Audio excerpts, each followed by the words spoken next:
প্রয়াত হয়েছেন প্রাক্তন মুখ্যমন্ত্রী বুদ্ধদেব ভট্টাচার্য। রাজ্য রাজনীতির আকাশ যেন আজ শোকস্তব্ধ। তার শ্রদ্ধা জ্ঞাপনে আরামবাগ 1 নম্বর এরিয়া কমিটির পক্ষ থেকে একটি শোক মিছিলের আয়োজন করা হলো। এই শোক মিছিলে অংশগ্রহণ করেন সিপিআইএম এর বিশিষ্ট ব্যক্তিত্বরা ও কর্মীরা। শোক মিছিল আরামবাগ শহর পরিক্রমা করে। প্রথমে তার প্রতিকৃতিতে শ্রদ্ধা নিবেদন করা হয়, তারপর এই শোক মিছিল শুরু হয়। এই বিষয়ে আরো কি জানা যাচ্ছে দেখুন বিস্তারিত 24 আওয়ার্স আরামবাগের রিপোর্ট।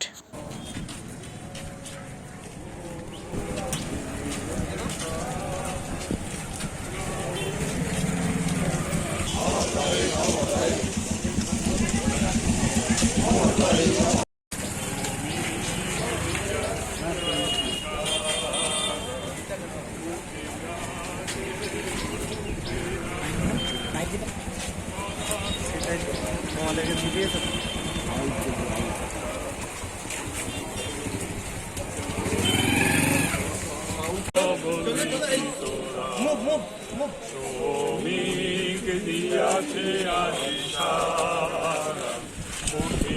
আছে মুক্তির আধার, সনাতন জীর্ণ কুয়াশা চূর্ণ করি জাগরণ।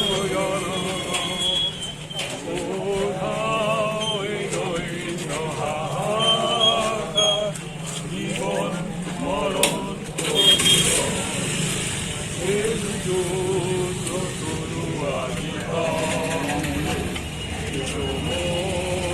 আমরা আরামবাগ 1 নম্বর এরিয়া কমিটির পক্ষে আমাদের এখানে সমস্ত স্তরের নেতৃত্ব, কর্মী, বন্ধু, দরদি যারা আছেন তারা এসেছি।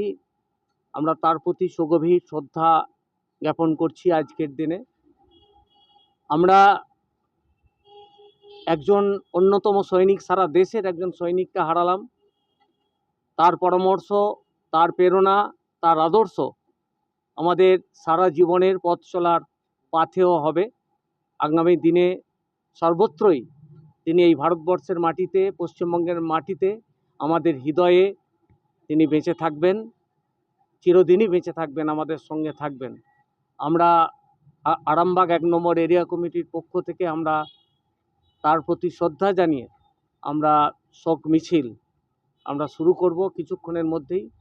প্রথমেই তার প্রতিকৃতিতে শ্রদ্ধা নিবেদন করবেন ভারতের কমিউনিস্ট পার্টি মার্ক্সবাদী হুগলি জেলা কমিটির অন্যতম সদস্য, প্রবীণ কমিউনিস্ট নেতা শেখ কমরেড মোজাম্মেল হোসেন।